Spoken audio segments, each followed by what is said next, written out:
ஆண்டவரும் இரட்சகருமாகிய இயேசு கிறிஸ்துவின் நாமத்தினாலே உங்கள் யாவருக்கும் வாழ்த்துதலை நான் தெரிவிக்கின்றேன்.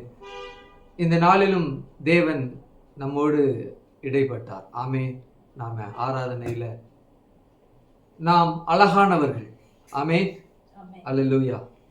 நம்ம அழகானவர்களா கேட்ட பொழுது சில பேர் தயங்கி கொண்டிருந்தீங்க, சில பேர் இல்லைன்னீங்க. ஆனால் வேதத்தின்படி மனுஷன் பார்க்கிறபடி பார்த்தா நம்ம ரொம்ப அசிங்கமானவனுங்க. நம்மை போல அசிங்கமானவன் இந்த உலகத்தில் யாருமே கிடையாது, மனுஷனுடைய பார்வையில் நாம். ஆனால் வேதத்தினுடைய பார்வையில், தேவன் பார்க்கிற பார்வையில் நம்மை போல அழகானவர்கள் இந்த உலகத்தில் யாருமே கிடையாது. அதுதான் நிதர்சனமான உண்மை. சரி, ஆமே. நம்ம ஆராதித்தோம், நம்மை பார்க்கலும் ரொம்ப அழகு, அப்படி சுண்டுனா ரத்தம் வர்ற அளவுக்கு ஆணோ பெண்ணோ அந்த அளவுக்கு நல்ல சிவப்பு, உச்சந்தலையிலிருந்து உள்ளங்கால் வரைக்கும் பழுதற்றவர்களாக இருக்கிறாங்க. சரீர தோற்றத்தில் அவர்களை ரொம்ப கவர்ச்சி மிக்கவர்களாக இருக்கிறாங்க. அவர்களை பிசாசு தேர்ந்தெடுத்துக்கிட்டான். எல்லாராலும் கைவிடப்பட்டவர்களாக, எல்லாராலும் புறக்கணிக்கப்பட்டவர்களாக, நிந்திக்கப்பட்டவர்களாக, ரொம்ப அழுக்கு உள்ளவர்களாக இருக்கிற நாம கர்த்தர் நம்ம என்ன செய்தார்? தேர்ந்தெடுத்து கொண்டார். கர்த்தர் என்ன செய்து கொண்டார்? நம்மை தேர்ந்தெடுத்தார். ஆமென். ஓகே. அப்போ தேவனாகிய கர்த்தர் நம்மை தான் ரொம்ப அழகானவர்களாக பார்க்கிறார். ஏன்னா அவருடைய ரத்தம் உச்சந்தலையிலிருந்து உள்ளம் கால் வரைக்கும் இருக்கு. எப்படி இருக்கு? உச்சந்தலையிலிருந்து உள்ளம் கால் வரைக்கும் இருக்கு.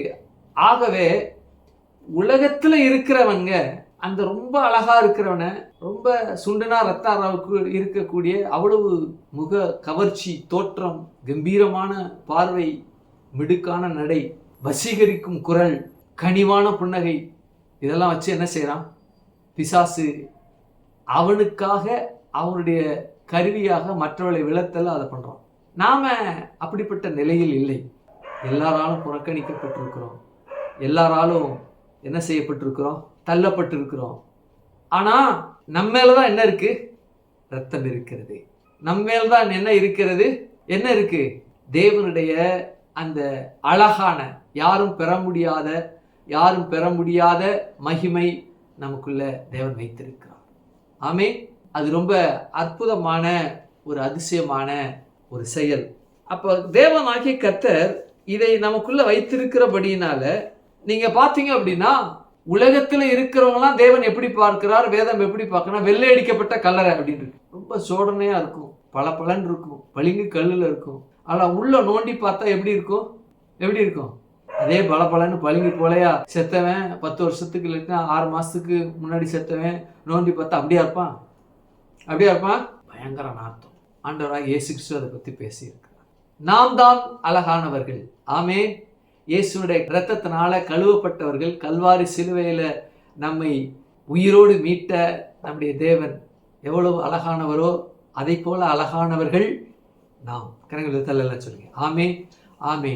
நாம் விசுவாசத்தை குறித்து தியானித்து கொண்டு இருக்கிறோம். விசுவாசமானது நம்பப்படுகிற உறுதியும் காணப்படாத நிச்சயமாய் இருக்கிறது என்று சொல்லி எபிரேயர் 11:1 சொல்லப்பட்டிருக்கிறது. இந்த விசுவாசம் என்று சொல்லப்படுகிற அந்த வார்த்தையை அனைத்து உயிரினங்களும் பெற்றிருக்கிறது. அதனுடைய அடிப்படையில் பொதுவான விசுவாசம், உலக பிரகாரமான விசுவாசம், கிறிஸ்தவருடைய விசுவாசம், தேவனுடைய விசுவாசம், தேவ ரகமான விசுவாசம் என்று சொல்லி 5 நிலைகளில் பேசப்பட்டிருக்கிறது. அப்போ உயிரினம் என்று சொன்னால் அந்த உயிரினத்தில், அதாவது ஒரு பொருள் அப்படின்னா அந்த பொருளில் சிறந்தது, ஒரு இடம் என்றால் ஒரு இடத்தில் சிறந்தது, ஒரு பழம் என்றால் பழத்தில் சிறந்தது, ஒரு வேலை என்றால் வேலையில் சிறந்தது, ஒரு மனிதன் என்றால் மனிதனில் சிறந்தவன். மனிதனில் சிறந்தவன் நாம மாத்திரம்தான். ஏன்னா அவருடைய ரத்தத்தினால கழுவப்பட்ட நாம தான் சிறந்தவர்கள்.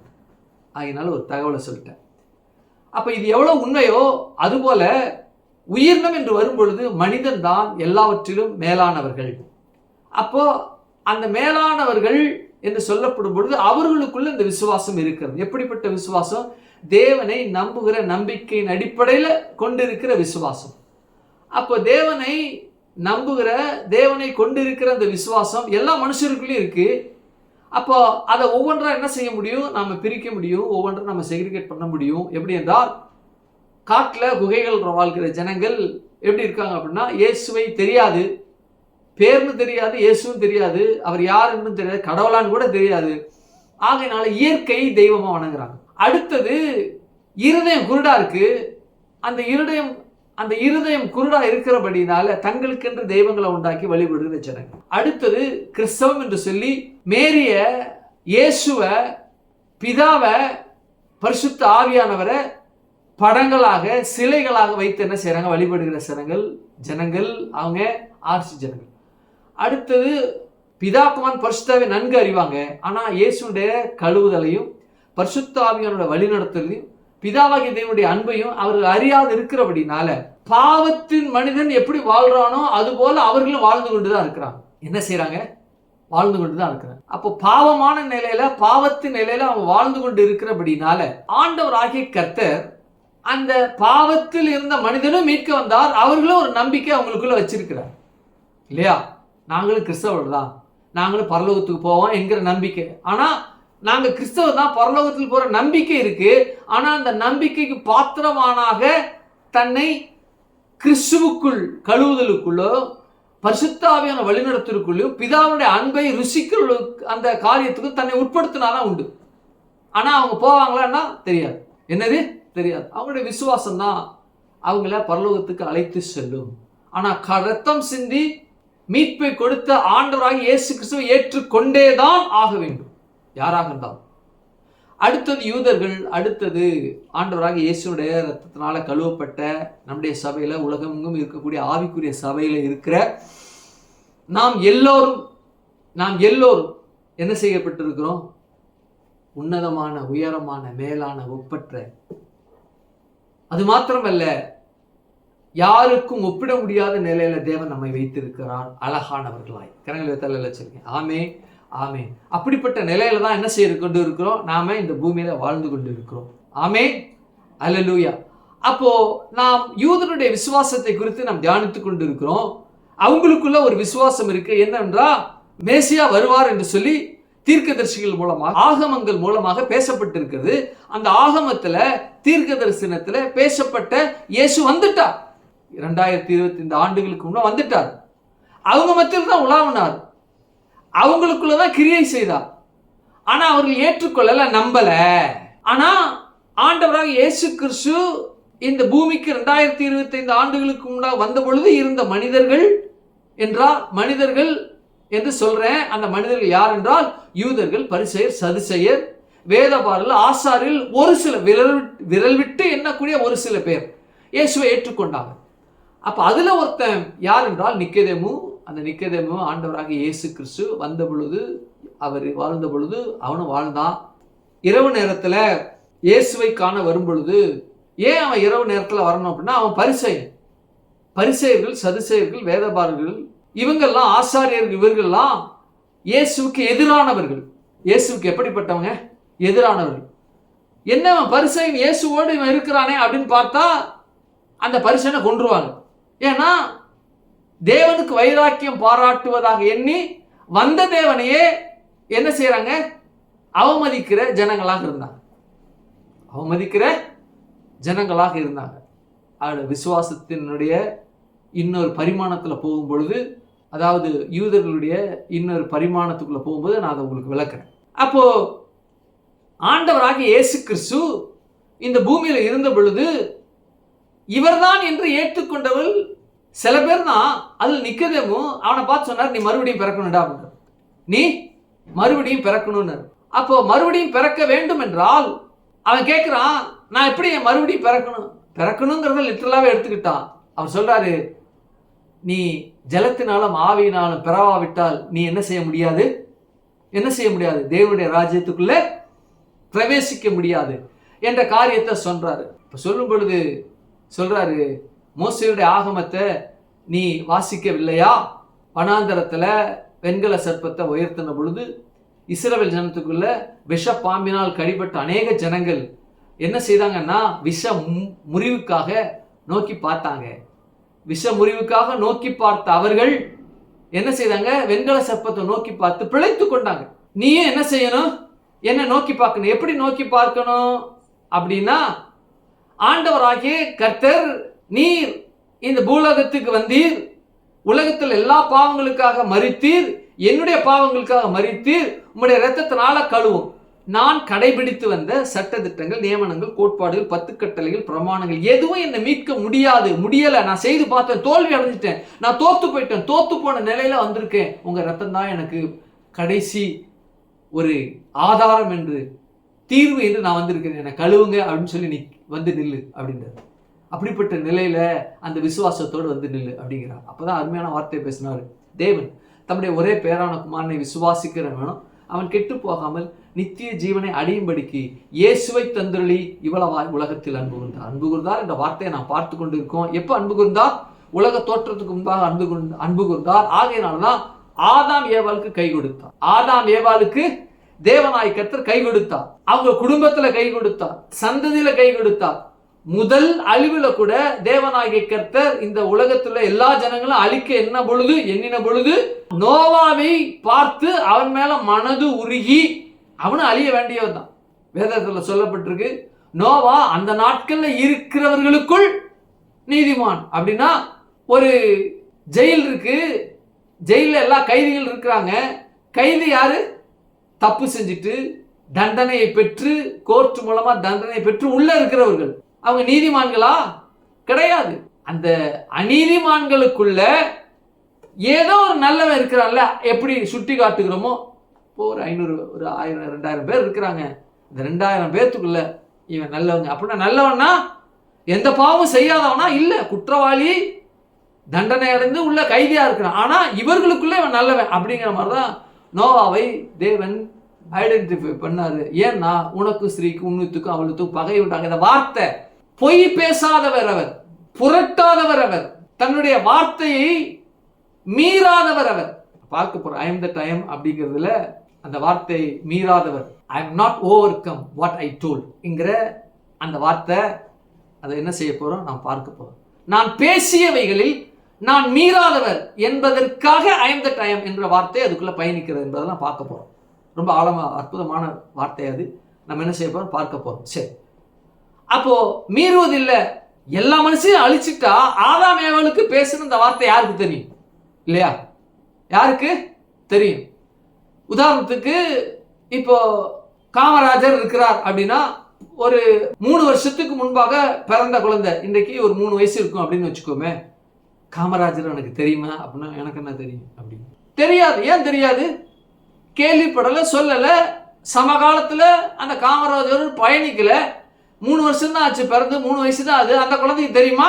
ஏன் அப்படின்னா இக்னோரன்ஸ், அறியாமை அல்லது அறிவிக்கப்படாத இருக்கிற நிலைமை.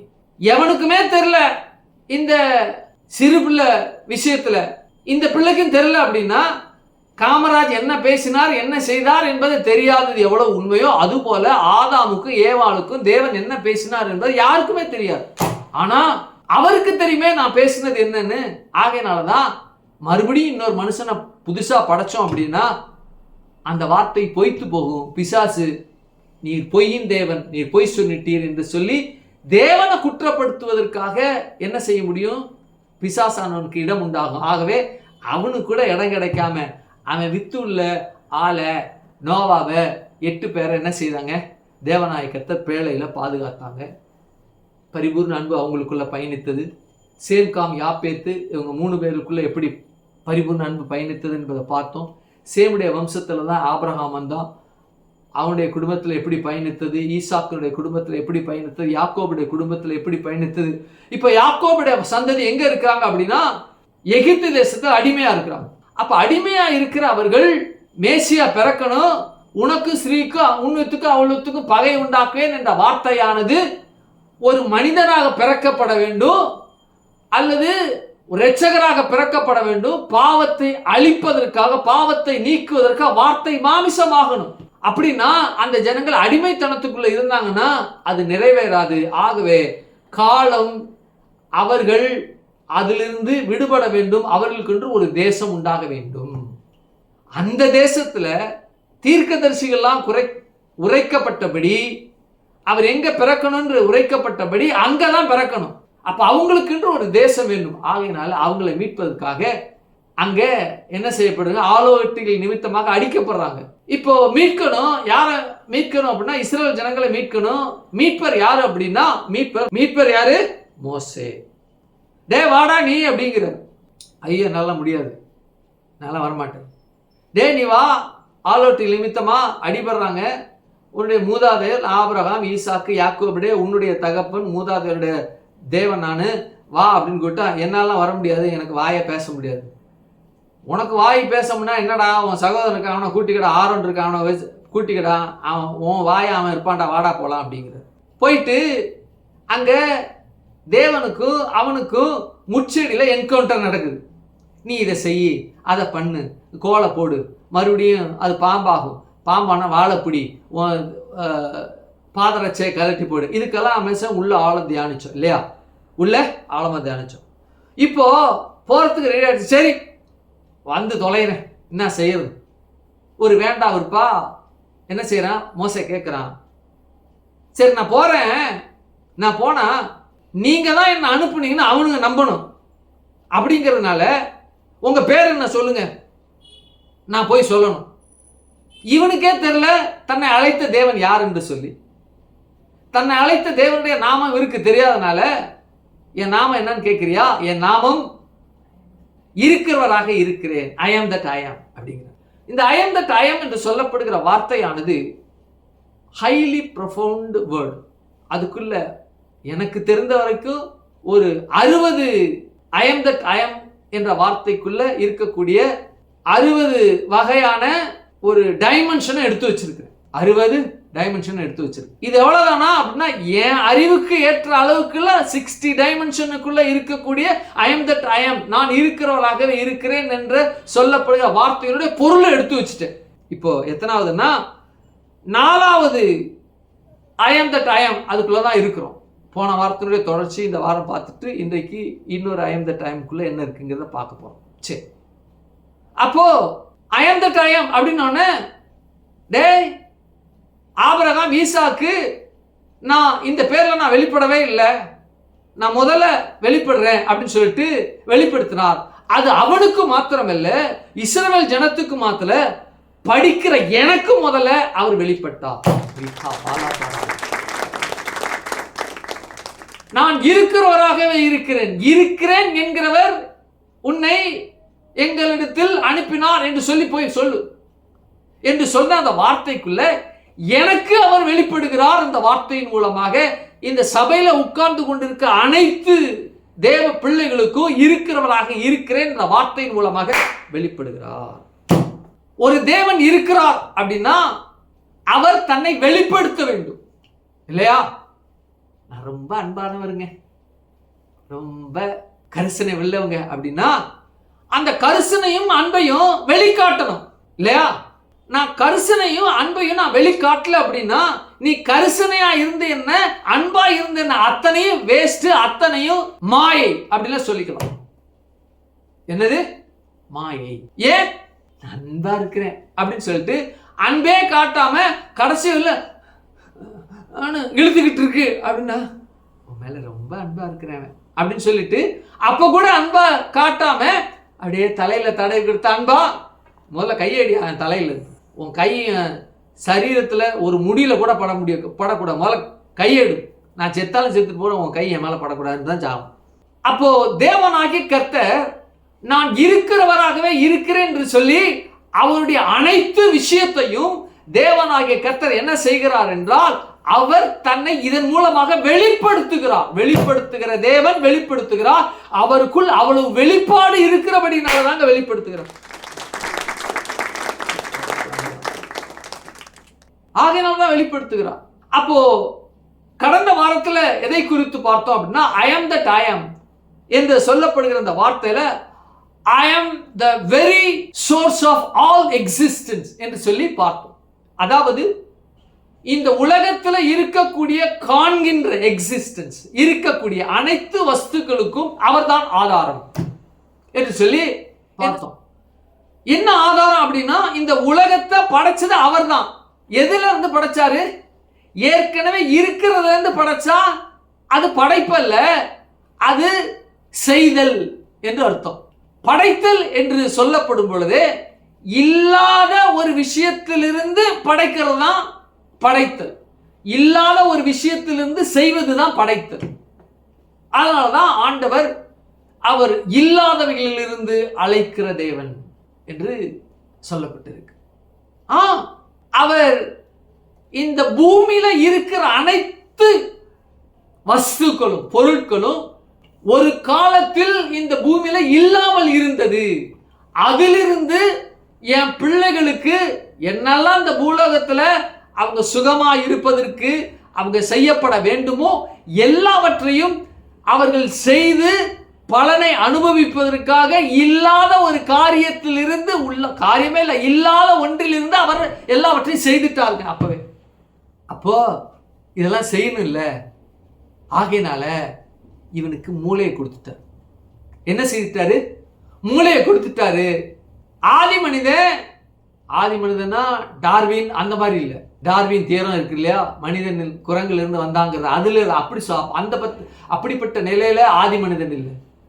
ஆதாம் ஏவாளை பற்றி சொல்லுகிறேன். அதில் வந்தார்கள். அவனுடைய சந்ததி 3ஆம் 4ஆம் சந்ததியிலேயே என்ன செய்தாங்க? யோசிக்க ஆரம்பிச்சுட்டாங்க. நாம் இப்படியே இருந்தா சாப்பாட்டுக்கு ஒண்ணு செய்ய முடியாது. ஆகவே இரும்பை கண்டுபிடிச்சானுங்க, பித்தளையை கண்டுபிடிச்சானுங்க, வாத்தியங்களை கண்டுபிடிச்சானுங்க, இன்னும் தச்சர்கள்லாம் இருந்தாங்க, மரம் செய்து மர வேலையெல்லாம் எல்லாத்தையுமே என்ன செய்ய கண்டுபிடிச்சாங்க. எப்படி? தேவன் கொடுத்த நாலேஜ். பாருங்களேன், ஆதியாகமத்தின் புத்தகம் 4ஆம் அதிகாரம் 22 வாசிங்க. ஆதியாகமம் 4:22. அவன் பித்தளை இரும்பு முதலியவற்றின் தொழிலாளர் யாவருக்கும் ஆசாரியனானான். போதும். அவன் பித்தளை இரும்பு சந்ததி என்னது? ஒரு 6-7 சந்ததி தான். அந்த 6-7 சந்ததிக்குள்ள பித்தளை இரும்ப நான் வச்சிருக்கேன். நீங்க பயன்படுத்தணும். நீங்க பயன்படுத்தி உங்க வாழ்க்கையை சுலபமாக்கிக்கணும். உங்க பொல்லாத மிருகத்திலிருந்து உங்களை பாதுகாத்ததுக்கு ஆயுதம் வேணும். ஆகவே பித்தளை இரும்பு என்ன செய்ய கண்டுபிடிங்கன்னு சொல்லி மண்டையில மூளையில சிந்திக்க வச்சு அவனை கண்டுபிடிக்க வச்சார். என்ன செய்தாரு? கண்டுபிடி. அப்போ சோர்ஸ், இந்த சோர்ஸ்ல எங்க இருந்து வந்துச்சு? அவரிடத்திலிருந்து வந்தது. அவரிடத்திலிருந்து தான் எல்லாமே சோர்ஸ். அவர் எங்க இருந்து கொண்டு வந்தார்னா இல்லாதிலிருந்து கொண்டு வந்தார். இதுதாங்க அல்டிமேட். இதுதான் அல்டிமேட். நாம வச்சிருக்கிற எல்லா பொருட்களும் எல்லா வஸ்துக்களும் ஏதோ ஒரு பொருளில் இருந்து வந்தது. ஏதோ ஒரு பொருளில் இருந்து வந்தது என்றால் ஏதோ ஒரு பொருளுக்குள்ள வேற பரிமாணத்துக்குள்ள வேற நிலையில வேற தன்மையில ஒன்றோடு ஒன்று பிணைக்கப்பட்டு அப்படியே இருந்திருக்கு. அந்த பிணைக்கப்பட்டதை தனித்தனியா பிரிச்சுட்டு பெட்ரோல்னா பெட்ரோல்ல கிட்டத்தட்ட 7-8 என்ன இருக்கு பொருள் இருக்கு.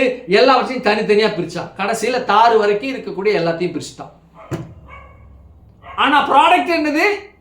Crude oil. பிரிக்கப்பட்ட பொருள் என்னது? ஒரு 7-8 லிஸ்ட் எனக்கு தெரியல, ஆனா 7-8 அதுக்கும் அதிகமா இருக்கும் என்று விசுவாசிக்கிறேன். அப்ப இது எங்க இருந்து வந்துச்சு? தேவனிடத்திலிருந்து வந்துச்சு. தேவன் எப்படி உண்டாக்கினா சொல்றாங்க, வரலாற்றாளர்கள்லாம் சொல்றாங்க டைனோசர், இன்னும் ப்ரீ ஹிஸ்டாரிக் அனிமல்லாம் செத்து போய் அழுகி உள்ள என்ன ஆயிடுச்சு, உள்ள அப்படியே இதுவாயிட்டு ஜாம் ஆயிட்டு மிகப்பெரிய ப்ரெஷர்ல அது அப்படியே ஆயில் ஆயிடுச்சு அப்படின்றாங்க. பெண்கள்லாம் லிப்ஸ்டிக்ல அப்படியே வேலை தடவிக்கிறாங்க. வண்ணன் சார் பேரஃபின் அதில் இருக்கு. அது எங்கேருந்து வருது? டைனோசர்லேருந்து வந்திருக்கு. அழுகி போன அந்த டைனோசர் அதுலேருந்து வந்திருக்கு. எடுத்து உதட்டில் என்ன செய்கிறாங்க? பூசிக்கிறாங்க. கலர் வச்சு அதை சென்ட் வச்சு பூசிக்கிறாங்க. என்னது அது? அழுகி போன டைனோசருடைய எண்ணெய். அது ஒரு வகையான பிசின். என்ன செய்கிறாங்க? பூசிக்கிறாங்க. அது எங்கிருந்து வந்துச்சு? தேவன் உண்டாக்குனார். தேவன் எதிலிருந்து உண்டாக்குனார்? இல்லாதவைகளிலிருந்து உண்டாக்குனார். He is I am that I am, very source of all existence. Lipstick கூட தேவன் உண்டாக்கினாருங்க. ஒரு பொருளா டைனோசருக்குள்ள இருந்திருக்கு. என்ன இருக்கு? டைனோசருக்குள்ள இருந்திருக்கு. பாருங்க, மலை பிரதேசங்களுக்கு போறான், அதே பாரஃபின் வேக்ஸ் ஃபார்ம்ல இருக்கு, லிக்விட் ஃபார்ம்ல இருக்கு. எடுத்து மேலே தடவிக்கிறான். இந்த குளிர் என் கையெல்லாம் வெடிக்கக்கூடாது, என் உதடெல்லாம் வெடிக்கக்கூடாது, என் மூஞ்செல்லாம் வெடிக்கக்கூடாது. நல்லா எடுத்து தடவிக்கிறான், உதட்டெல்லாம் போட்டுக்கிறான். என்னது அது? செத்து போன ப்ரீ ஹிஸ்டாரிக் அனிமலுடைய ஹைலி வெப்பத்தினால ப்ரெஷர்னால சிதைக்கப்பட்ட ஒரு கூழ் கழிவு. எங்கிருந்து வந்துச்சு? தேவன்கிட்ட வந்துச்சு. தேவன் எங்கிருந்து கொண்டு வந்தார்? இல்லாததிலிருந்து கொண்டு வந்தார். அதான் ஆமென். அல்லேலூயா. I am the very source of all existing thing அப்படிங்கிறதுல பொருளை பத்தி பார்த்துட்டோம். இப்ப மனிதனுடைய வாழ்க்கையில I am the very source of all existing thingsக்குள்ள மனிதனுக்குள்ள இருக்கு. சரி, இப்போ ஒரு மனுஷன் இருக்கிறான். அந்த மனுஷன் தன்னால் சரீர அளவுல இயங்க முடியல. ஏன் சரீர நிலையில அவனால இயங்க முடியல அப்படின்னா அவனுக்கு சரீரத்தில் என்ன இல்ல? பலன் இல்லை. என்ன இல்ல? பலன் இல்லை. அப்ப பலன் இல்லாத பொழுது பலனை கொடுப்பதற்கு மட்டன் சூப்பு, மட்டன் கால் சூப்பு, இன்னும் என்னென்னவோ சூப்பெல்லாம் குடிக்கிறான். இந்த சூப்பெல்லாம் குடிக்கக்கூடிய இந்த அனிமல் எங்க இருந்து வந்துச்சு? தேவன் உண்டாக்கினா. எங்க இருந்து உண்டாக்கினா? இல்லாததிலிருந்து உண்டாக்கினான். சரீரத்திற்கு என்ன செய்யறான்? பலனை உண்டாக்கிக்கிறான். மாத்திரைகள் மூலமா, மூலிகைகள் மூலமா, விதைகள் மூலமா, பழங்கள் மூலமா, தாவரங்கள் மூலமா தன் சரீரத்தில் இருக்கக்கூடிய பலவீனத்திற்கு என்ன செய்யறான்? சரீரத்தில் இருக்கிற பலவீனத்துக்கு அதுல இருந்து சக்தியை எடுத்துக்கொள்றான். ஆனா சக்தி என்று வரும் பொழுது இந்த அனிமலுக்குள்ள, இந்த விதைகளுக்குள்ள, இந்த பழங்களுக்குள்ள, இந்த பறவைகளுக்குள்ள, இப்படிப்பட்ட தயாரித்து சாப்பிடக்கூடிய இவைகளுக்குள்ள தேவனாகிய கர்த்தர் ஏற்கனவே ஒரு சோர்ஸா எல்லா அனிமல்களுக்குள்ள அவரை வச்சுட்டாங்க. அதை கண்டுபிடிச்சு, அதை காய்ச்சி, நறுக்கி, அவைகளை வேக வச்சு அதிலிருந்து எக்ஸ்ட்ராக்ட் பண்றோம். அப்படியே எலும்பு, நெஞ்செலும்பு சூப் கொடுங்க. ரொம்ப தொய்யின்னு இருக்கிறாரு, நெஞ்செல்லாம் ஒட்டி போய், குண்டியெல்லாம் ஒட்டி போய், காலெல்லாம் ஒட்டி போய், அப்படியே புதகுழிலிருந்து எழுந்து வருகிற ஒரு மனுஷனை போல நொய்யின்னு இருக்கிறாரு.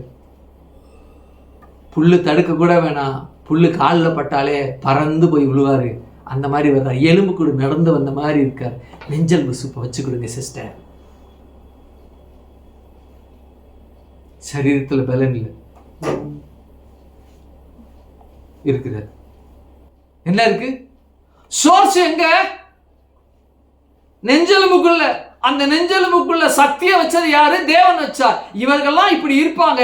ஆகவே இவர்கள் சரீரங்களுக்கு எல்லா சக்தியும் தேவை என்று சொல்லி அப்பவே அறிந்து அந்த சக்தியை இவர்கள் எக்ஸ்ட்ராக்ட் பண்ணக்கூடிய அளவுல அனிமலுக்குள்ள, விதைகளுக்குள்ள, பழங்களுக்குள்ள, இன்னும் ஹெர்ப்ஸ்குள்ள, இன்னும் என்னென்ன காரியங்கள்லாம் இந்த பூமியில அதற்காக இருக்கிறதோ எல்லாத்துலயும் அதுக்குள்ள வச்சிட்டார். சோர்ஸ் என்ன? அவர் எங்க இருந்து? இல்லாதவைகளில் இருந்து. இல்லாதவைகளில் இருந்து. அப்போ ஒரு மனிதன் இதை அறிந்து கண்டுபிடிக்கத்தக்கதாக மனுஷனுக்கு சரீரத்துல இவன் பலனை பெறுவதற்காக இதை பெற்றவர்கள் இதை பற்றி பேசி அவனுக்கு பெறத்தக்கதாக தேவன் என்ன செய்த எல்லாத்தையும் வச்சுட்டார். ஆமென். அல்லேலூயா. அப்போ இன்னொரு சரீரத்துல பலன் இருக்கு. நான் போதகர்கள் மத்தியில பேசும் பொழுது நான் இவைகளை சொல்லியிருக்கிறேன். என்ன அப்படின்னா, சரீரம் எவ்வளவுதான் பலவீனமாக இருந்து தன்னுடைய ஆவி எதற்கும் துணிந்து காரியத்தை நடப்பிக்கத்தக்கதாக ஸ்ட்ராங்கா இருந்துச்சுன்னா, சரீரம் எவ்வளவு பலவீனமாக இருந்தாலும் அதை கொண்டு, இந்த அறிவை கொண்டு, அந்த ஆவியை கொண்டு அவனால சாதிக்க முடியும் என்று சொன்ன. என்ன செய்த? சாதிக்க முடியும். உதாரணத்துக்கு காலேபு சொன்னேன், யோசுவாவை சொன்னேன், எதிராக இருக்கக்கூடிய அந்த கானான் தேசத்தில் இருக்கக்கூடிய அந்த ஜனங்களை பத்தி சொன்னேன். 10 பேர் சொன்னானுங்க, அவர்கள் பார்வைக்கு நாங்கெல்லாம் வெட்டுக்கிளிகள் அப்படின்னா. அவன் பார்க்கிற மாதிரி நீ போய் பார்த்துட்டு வந்து நாம எப்படி அவங்க பார்வையில் நாம இருக்கிறோம் அப்படின்னு சொல்லுன்னு அனுப்புனாங்க. போனாங்க 12 பேரை ஒவ்வொரு கோத்திரத்துக்கும் ஒருத்தராக அனுப்புனாங்க. 12 பேரும் போனானுங்க. 12 பேரும் போய் வேவு பார்க்க சொன்னா, ஓம் பார்வையில நீ எப்படி இருக்கிற? தேவன் எப்படி நமக்கு இருக்கிறார்? என்னென்ன காரியத்தெல்லாம் செய்து வந்திருக்கிறார்? 10 வாத நடத்தி செங்கடலை பிளந்து எல்லாம் நடத்தி வந்துட்டாரு. இப்ப பிடிக்க போறோம், கானான் தேசத்துக்கு போறோம். அங்க இருக்கிற ஜனங்கள் எப்படி இருக்கிறாங்க போய் பார்த்துட்டு வானா, தேவன் எனக்கு இருக்கிறார், என் பார்வையில் அவன் எப்படி இருக்கிறான் என்ற நிலையில பார்த்து விட்டு வர சொன்னா, அவன் பார்வையில் நாம எப்படி இருக்கிறோம்னு என்ன 10 பேர் இருந்து சொன்னாங்க. ஆனா 2 பேர் இருந்தாங்க. அவன் சொன்னாங்க, அவர்களை காத்த நிழல் அவர்களை விட்டு போனது. நாம் அவர்களை மேற்கொள்வோம். நம்முடைய ஜீவனுள்ள தேவன் நம்மோடு இருக்கிறார், நாம் ஜெயம் பெறுவோம் என்று சொல்லி சரீரத்துல பலவானாய் அவங்க இருந்தாங்க. அவங்களுக்கு இவங்களுக்கு கம்பேர் பண்ணும்போது, லிட்டரலா கம்பேர் பண்ணும்போது இஸ்ரவேல் ஜனங்கள் கம்மியா தான் இருந்தாங்க. ஆனால் நினைவு இருக்கு இல்லையா, இவர்களை ஜாம்பவான்களாக மாற்றி அவர்களை நிறுத்தி. The perspective is very important for every victory அப்படிமா. ஒவ்வொரு ஜெயத்திற்கும் நம்முடைய பார்வையினுடைய பாங்கு, மிகவும் பார்க்கின்ற பாங்கு என்ற சொல்லக்கூடிய அது மிகவும் முக்கியம் என்று சொல்றான். ஒரு விஷயத்தை நாம எப்படி பார்க்கிறோம் என்பதில் தான் அவனுடைய வெற்றி இருக்கு. ஒரு விஷயத்தை காண்கிற அந்த காண்புதலுக்குள்ளதான் ஜெயம் அந்த பார்க்கிற அந்த பொருளுக்குள்ளே இருக்கு அப்படின்னு நான் பேசுறேன். எந்த பொருளை நீ எப்படி பார்க்கிற, எந்த பொருளை நீ எப்படி அணுகுகிற, எந்த பொருளை நீ அப்ரோச் பண்ற என்கிற விதத்தில் வெற்றி அதற்குள்ளேயே இருக்க. நான் பேசுறேன், இருக்கோ இல்லையா, நான் பேசுறேன். லிட்டரலா என்ன, அந்த கானான்ல இருக்கிற ஜனங்கள் உண்மையில ராட்சதர்கள், எல்லாம் ஜாம்பவான்கள். ஒவ்வொருத்தனும் வாட்ட சாட்டமா இருக்கிறான். இவனுங்களே 5.5 அடி 6 அடி இருப்பானுங்க. 6, 6.25, 6.5 அப்படிதான் இருப்பானுங்க. யாரு? இஸ்ரவேல் ஜனங்கள். நல்லா டாலா இருப்பானுங்க, நல்ல ஜெய்ஜாண்டிக்கா இருப்பானுங்க. நம்மளாம் 5.2 உயரம். அவனுங்க என்னது சராசரியே 6.2 அப்படி இருப்பாங்க. அப்போ பாருங்க, இவனுங்களே அவனுக்கு எப்படி இருந்தானுங்க, குட்டையா இருந்தாலும் அவங்க பார்க்கும்போது இப்படி பார்ப்பானுங்க, அவனுங்க இந்த இப்படி பார்ப்பானுங்க இஸ்ரவேல் ஜனங்கள். ஆனா 2 பேர் பார்த்த பார்வையில் இருக்கு இல்லையா, தேவன் எப்படி அவர்களை பார்த்தார்களோ அதை போல அவர்கள் பார்த்தார். ஆகவே அவருடைய பெர்ஸ்பெக்டிவ், 2 பேரோட பெர்ஸ்பெக்டிவ் ஒட்டுமொத்த இஸ்ரவேல் ஜனங்களையும் சரீர அளவுல அவங்க திறனுள்ளவர்களாய் மாற்றினது, பலனுள்ளவர்களாய் மாற்றினது. ஆமென், அல்லேலூயா. அப்ப சரீரமானது பலவீனமா இருக்கு அப்படின்னா, பலவீனமா இருக்கக்கூடிய அந்த பலவீனத்திற்கு சோர்ஸ் யாரு? ஜெயிப்பதற்கு அவர்தான். ஏன்னா இல்லாதவங்களை இருக்கிறப்ப உனக்கு ஒன்றுமே இல்லை, நீ செத்து போற நிலை அப்படியே இழுத்துக்கிட்டே இருக்கு. நீ போய் பாண்டித்துவம் பெற்ற தலை சிறந்த போர்ச்சவனை சண்டை போட முடியுமா? முடியாது. ஆனா தேவனால அதை செய்து வைக்க முடியும்.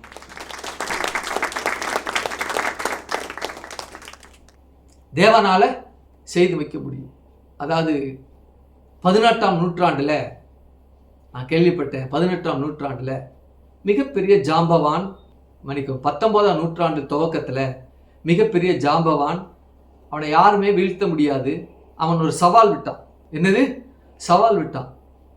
என்ன அடித்து கீழே தள்ளுகிறவர்கள் அவங்க கேட்கறது என் சொத்து எல்லாத்தையும் எடுத்துக்கலாம், ஆனா என்னை யாரும் வீழ்த்த முடியாது, நான் உங்களுக்கு சவால் விடுறேன் அப்படின்னா சொல்லிட்டு, கடவுள் கூட வந்து நின்று என்ன செய்ய முடியாது, என்னை தோற்கடிக்க வைக்க முடியாது என்று சொல்லி தேவனுக்கே சவால் விட்டாங்க.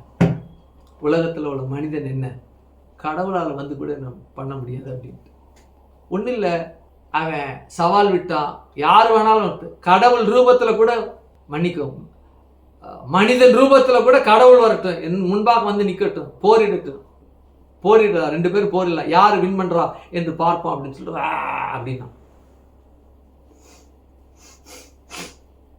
ஒன்றும் இல்லை. தேவன் ஒரு சிறிய குளவி வாஸ்ப் அங்கேருந்து பறந்து வந்து டங்குன்னு இங்கே ஒரு கொட்டுச்சு, ஆன் த ஸ்பாட் அவுட். அப்பதான் தெரியும், குளவி கட்டினா அந்த பாய்சன் அவனால தாங்க முடியாது, உடனே மரணிக்கிற ஒரு வியாதி அவனுக்குள்ள இருக்கிறது என்று சொல்லி அப்பதான் என்ன செய்தாங்க, கண்டுபிடிச்சிருக்கிறாங்க. தேவன் மனித ரூபம் கொண்டு கூட என் முன்பாக வந்து போரிடட்டும், சண்டையிடட்டும், நான் ஜெயித்து விடுவேன், வரணும்னு அவசியம் கிடையாது. மனுஷனா ஒரு குளவி போதும். அப்ப சோர்ஸ் எங்க? தன்னை நம்புகிற ஜனங்களுக்கு சரீரத்துல சோர்ஸ் யாரு அப்படின்னா, நம்முடைய தேவனாகி கர்த்தர் ஒருவர் மாத்திரம் சோர்ஸ். ஏனென்றால் அந்த சோர்ஸ் எங்கிருந்து வந்தா, அவரிடத்தில் இருந்தது. அவர் எங்கிருந்து வர வைத்தார் என்றால் இல்லாதவிலிருந்து வர வைத்தார் நமக்காக. இதுதாங்க அற்புதம். இதுதான் அற்புதம். அடுத்தது, I am the very source of all existing things என்ற அந்த ஐ ஆம் தட் ஐ ஆம்குள்ள இன்னொரு தேவனாய் கர்த்தர் சோர்ஸ் வச்சிருக்கிறார். என்ன? ஞானம் என்கிற சோர்ஸ். இதை சொல்லி மாளாது. இந்த ஞானத்தை விவரித்து, ஞானத்தை பற்றி போதித்து, அவ்வளவு நீதிமொழிகள்ல, பிரசங்கியில, சங்கீதங்கள்ல, இன்னும் வேதத்துல நிறைய இடத்துல ஞானத்தை பற்றி போதிக்கப்பட்டிருக்கிறது. இந்த ஞானம் எங்கிருந்து வருகிறது அப்படி என்றால், அனுபவத்தின் மூலமாக அல்ல, அல்லது படிப்பின் மூலமாக அல்ல, அல்லது வேற ஏதோ ஒரு பொருளை அறிந்து கொள்வதாக மூலமாக அல்ல, அல்லது வேறு இடத்தில் எங்காவது அல்ல. தேவனிடத்தில் இருந்து மாத்திரமே தான் இந்த ஞானம், அறிவு என்கிற காரியம் வருகிறது. இதுக்கு ஈடு இணை எதுவுமே கிடையாதுங்க. ஞானத்திற்கு, அறிவிற்கு ஈடு இணை இந்த உலகத்தில் எதுவுமே இல்லை, இல்லை, இல்லை. ஏனென்றால் இந்த ஞானமும் அறிவும் அவரிடத்திலிருந்து டைரக்டா வருது.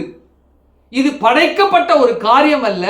இந்த ஞானம், அறிவு என்று சொல்லப்படுகிற அந்த காரியம் அவரிடத்திலிருந்து படைக்கப்பட்ட அவருடைய ஞானம். படைக்கப்பட்ட அந்த ஒட்டுமொத்த பிரபஞ்சமும் படைக்கப்பட்டது அவருடைய ஞானத்தினால் படைக்கப்பட்டது, அவருடைய அறிவினால் படைக்கப்பட்டது. அந்த ஞானத்தினால், அறிவினால் படைக்கப்பட்ட அவருடைய அறிவு ஞானத்திலிருந்து ஏதோ ஒரு மைக்ரோ லெவல்ல, கண் மைக்ரோஸ்கோப்ல வச்சு பார்த்தா கூட தெரியாத அளவில் இருந்தா மனுஷனுக்குள்ள வந்திருக்கு. இது மட்டும் இல்லாதவைகளிலிருந்து இல்லை, அவருக்குள்ள இருந்து வந்தது. கரங்களை தலையில சொல்லுங்க. எஸ், இது மட்டும் எக்ஸாம்ஷனுங்க. அறிவு, ஞானம் என்று சொல்லப்படுகிற அந்த சக்தியானது, அந்த பலனானது, அந்த வல்லமையானது மனுஷருக்குள்ள தேவன் மூளையில, யோசனையில, சிந்தனையில தேவநாயகத்தை வச்சுட்டா. இது எங்கிருந்து வந்துச்சு?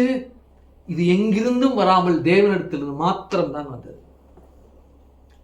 அவரிடத்திலிருந்து வேதம் சொல்லுகிறது, அவரிடத்திலிருந்து ஞானம் அவரிடத்திலிருந்து வருகிறது. அவரிடத்திலிருந்து எல்லாம் அதுல அவரிடத்திலிருந்து வருது. கர்த்தருடைய வேதத்தை வெளிச்சம் ஞானம் என்று சொல்லப்பட்டது. அவரே அறிகிற அறிவே ஞானத்தின் ஆரம்பம் அப்படிங்கிறது. அவரே ஞானத்தின் ஊற்று அப்படிங்கிறது. உலகத்தில் இருக்கிற வஸ்து எல்லாம் இல்லாததிலிருந்து வந்தது. ஆனால் அறிவும் ஞானமும் எங்கும் இல்லை, இல்லவே இல்லை. இந்த இல்லாதவைகளுக்குள்ள கூட இல்லை. அந்த அறிவும் ஞானமும் எதற்குள்ளிருந்து வந்ததுன்னா, நம்முடைய சர்வ வல்லமை தேவனாகிய கர்த்தருக்குள்ளிருந்து வந்தது. ஏன் என் பிள்ளைகள் எல்லாம் என்னை போல அறிவுள்ளவர்களாக, என்னை போல ஞானம் உள்ளவர்களாக, அவர்கள் எல்லாவற்றையும் தருவித்துக் கொள்ள, எல்லாவற்றையும் படைத்துக் கொள்ள, எல்லாவற்றையும் ஆண்டு கொள்ள, எல்லாவற்றையும் கீழ்ப்படுத்த, எல்லாவற்றையும் ஆளுகை செய்ய இந்த அறிவு அவர்களுக்கு நான் கொடுக்கிறேன். ஏனென்றால் நான் ஆளுகை செய்தேன், நான் படைத்தேன், நான் கீழ்ப்படுத்தினேன், நான் ஆண்டு கொண்டேன். என் பிள்ளைகளும் ஆண்டு கொள்ளணும், ஆளுகை செய்ய கீழ்ப்படுது. ஆகவே அறிவும் ஞானமும் எனக்குள்ளிருந்து அவர்களுக்கு புறப்படுவதாக.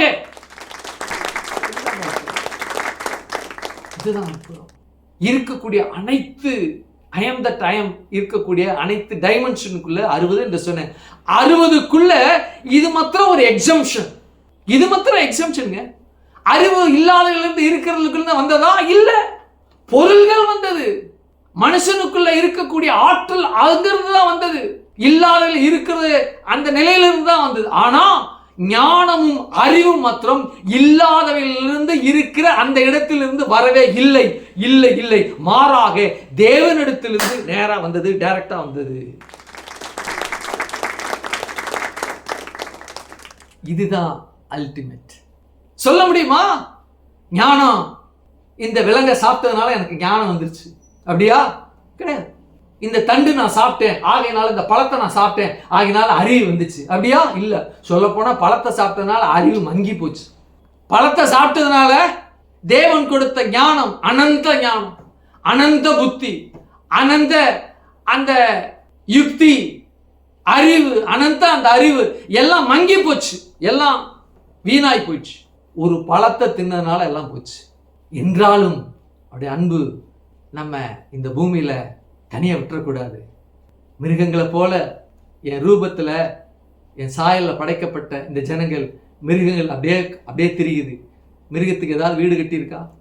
First floor, second floor, AC, two wheeler, car ஏதாவது வச்சு ஏதாவது போய் வந்துக்கிட்டு இருக்கா? அதுக்கு டிராஃபிக் சிக்னல் இருக்கா? இல்லை.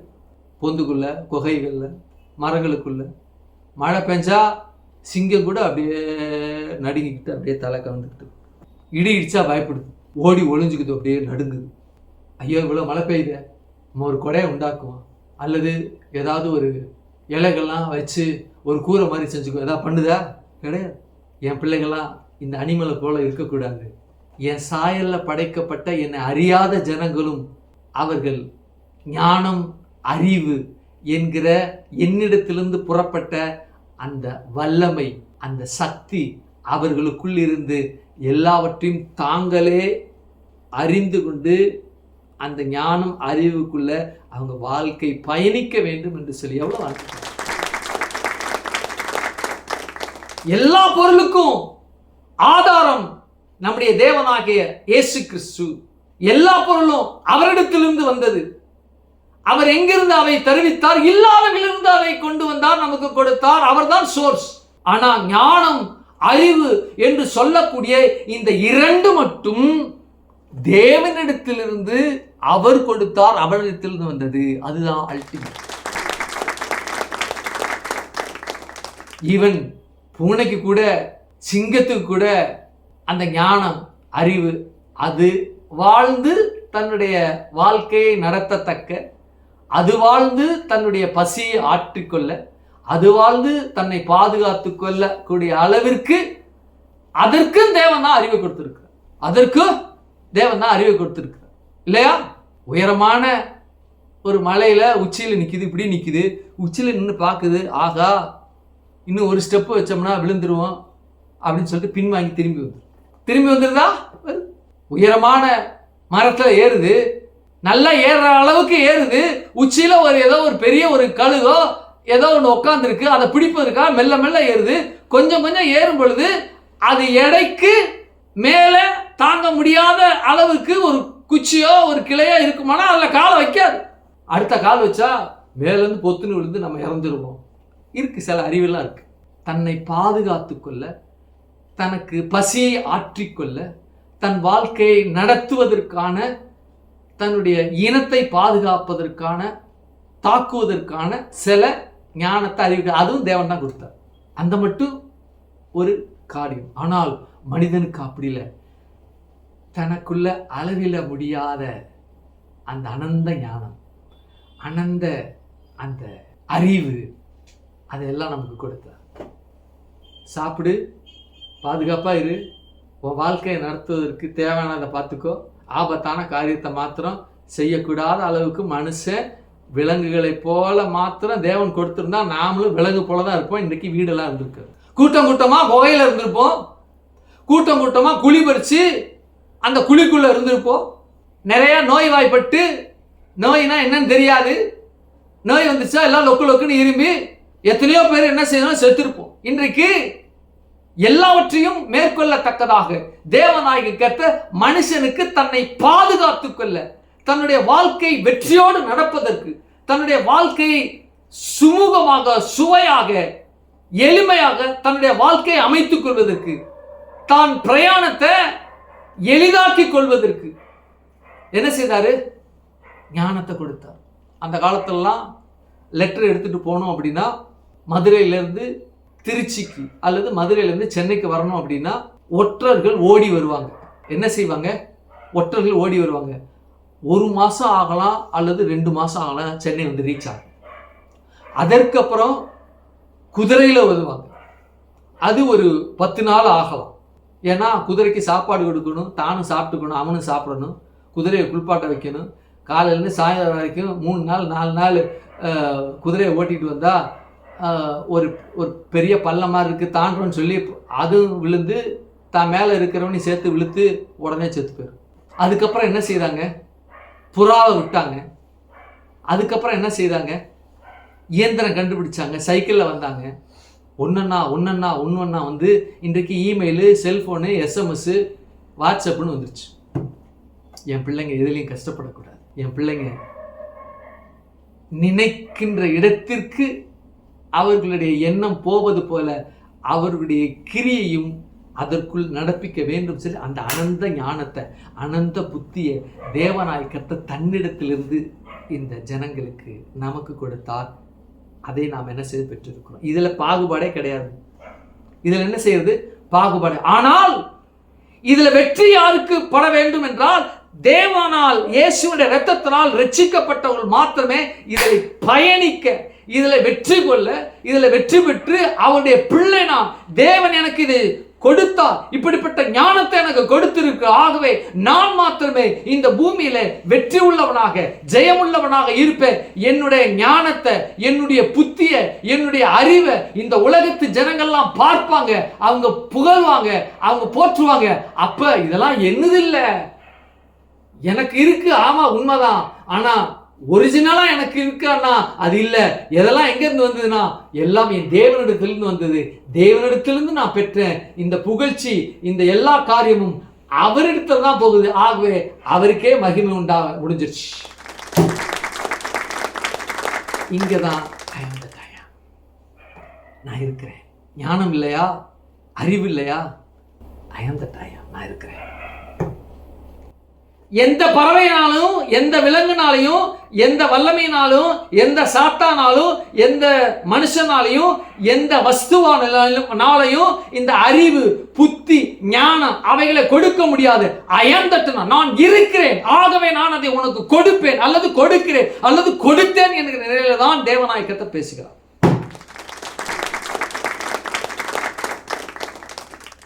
எவ்வளவு ஆச்சரியமான அதிசயமான தேவன் பாருங்க.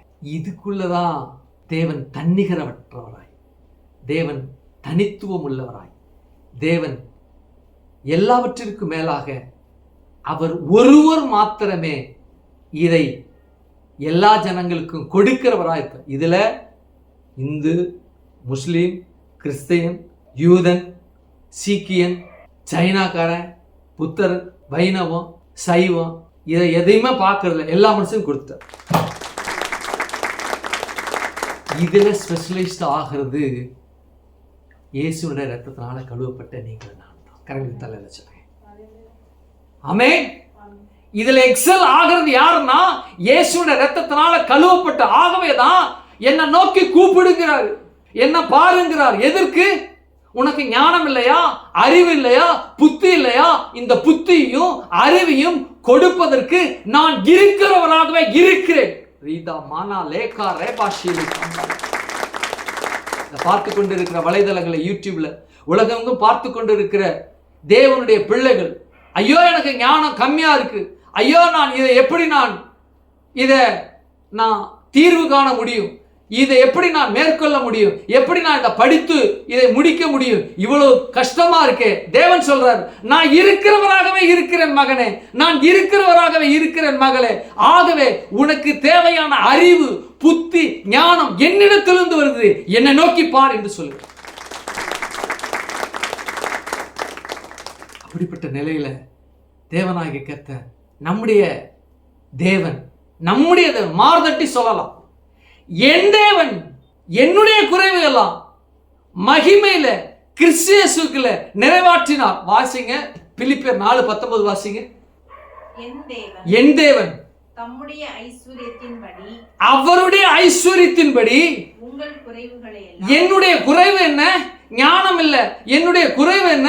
புத்தி இல்ல. என்னுடைய குறைவு என்ன? அறிவு இல்ல. வாசிங்க, குறைவைகள் எல்லாம்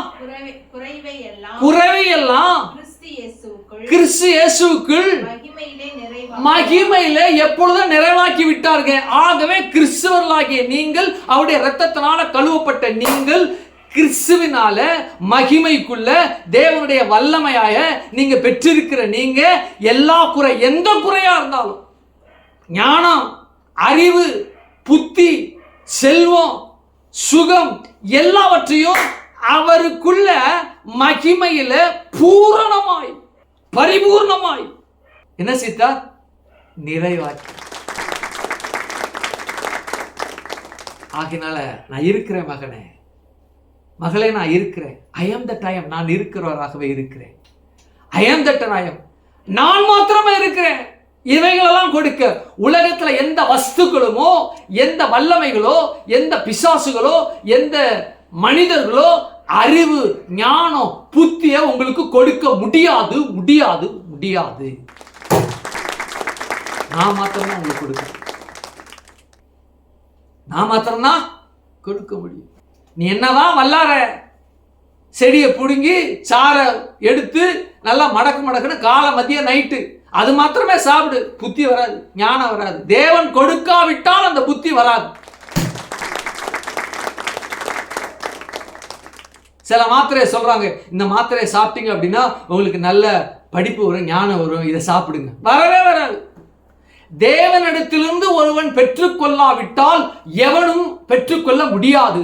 தேவனிடத்திலிருந்து அந்த வல்லமைய, அந்த ஞானத்தை, ஒரு புத்திய, அறிவை பெற்றுக்கொள்வானால் எதுவும் அந்த வல்லமைய, அந்த ஞானத்தை, அந்த அறிவை கெடுக்க முடியாது, அழிக்க முடியாது. இதுலதான் நான் இருக்கிறேங்க. இப்படிப்பட்ட பரிமாணத்துல தான் ஐ அம் தட் ஐ அம், நான் இருக்கிறேன், இருக்கிறவராக இருக்கிறேன் என்ற வார்த்தையானது பிரதிபலிக்கிறது, பயணிக்கிறது. ஆமென், ஹல்லேலூயா. அப்போ இன்றைக்கு ஐ அம் ஒன்லி எக்ஸிஸ்டன்ஸ் என்ற வார்த்தையை நாம் தியானிக்கணும். நேரம் அதிகமானபடியினால இதை அடுத்த வாரம் தியானிப்போம். ஆகவே ஞானம், புத்தி, அறிவு அவரிடத்திலிருந்து மாத்திரமே வருகிறதை ஒழிய அது இல்லாத இடத்திலிருந்து வரவில்லை என்பதை இந்த இருக்கிறவராக இருக்கிறேன் என்று தேவன் தன்னுடைய நாமத்தின் மூலமாக, பெயரின் மூலமாக நமக்கு வெளிப்படுத்தினார். அதை பெற்றுக்கொண்டவர்களாக நாம் உட்கார்ந்து இருக்கிறோம். கண்களை மூடுவோம் இந்த காலையில். ஹல்லேலூயா. எஸ், நேசிக்கின்ற எங்கள் பரலோக பிதாவே, குமாரனாகிய நாமத்தினுடைய சமூகத்தில் வருகிறோம். ஆண்டவரே, I am the very source of all existing things. ஒரு புதிய எக்ஸம்ஷன், ஞானம், அறிவு, புத்தி என்கிற இந்த காரியமானது இல்லாதவைகளிலிருந்து அழைத்த அந்த காரியத்திலிருந்து இல்லாமல் உங்களுக்குள்ளிருந்து புறப்பட்டு வருகிறது என்பதை நாங்க அறிந்து கொண்டோம். இருக்கிறவராக இருக்கிறேன் என்று சொல்லப்படுகிற இருக்கிறவருக்குள்ள I am that I am, I am என்று சொல்லப்படுகிற அந்த வார்த்தைக்குள்ள இப்படிப்பட்ட ஒரு பரிமாணம், இப்படிப்பட்ட ஒரு பரிமாணத்தின் பட்டை ஒளி வீசிக்கொண்டு, ஞானம் என்கிற ஒளி, ஞானம் என்கிற ஒரு பட்டொளி வீசி ஆண்டவரை வீசிக்கொண்டு இருக்கிற அந்த சுடரை அறிந்து கொள்ள எங்கள் கண்கள் திறந்ததற்காக நமக்கு நன்றி செலுத்துகிறோம். ஆண்டவரே, உலகெங்கும் பார்த்து கொண்டிருக்கிற ஜனங்களும், எங்க சபையில புதிதாக வந்திருக்கிற ஜனங்களும், கர்த்தாவே, எங்கள் தேவனாகிய கர்த்தர் இவைகளை எல்லாம் ஆண்டவர் அறிந்து அவைகளை ஆண்டவரே ஹல்லேலூயா ஞானம், அறிவு, புத்தியை பெற்றவர்களாக உலகம் இவர்களை கண்டு பிரமிக்கத்தக்கதாக செயல்களை இவர்களுக்குள் நடப்பித்தமைக்காக நன்றி செலுத்துகிறேன்.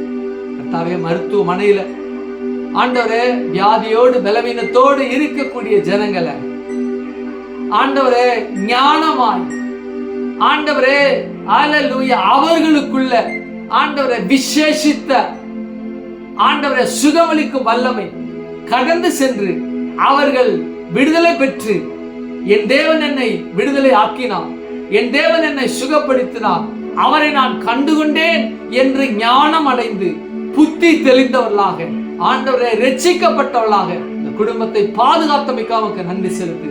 கரத்துல ஒப்பு கொடுக்கிறோம். ஆசீர்வதிங்க, பலப்படுத்துங்க, காத்துக்கொள்ளுங்க, நன்மையினால முடிச்சு விட்டுங்க. இயேசுவின் நாமத்துல ஜெபிக்கிறோம் ஜீவனுள்ள நல்ல பிதாவே.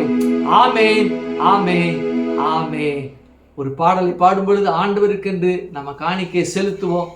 வலைதளங்கள்ல, யூடியூப்ல உலகெங்கும் பார்த்து கொண்டிருக்கிற ஜனங்கள் ஜிபே மூலமாக, அது மாத்திரமல்ல இந்த வங்கி எண் மூலமாக அனுப்ப நீங்க முடிந்தவர்கள் அதில் நீங்கள் தொடர்பு கொண்டு காணிக்கை செலுத்தி இந்த காணிக்கை ஆராதனையில் பங்கு பெற்று தேவனுடைய நாமத்தை மகிமைப்படுத்த நான் உங்களை அழைக்கின்றேன். கர்த்தர் உங்களை ஆசீர்வதிப்பாராங்க. ஆமென், ஆமென்.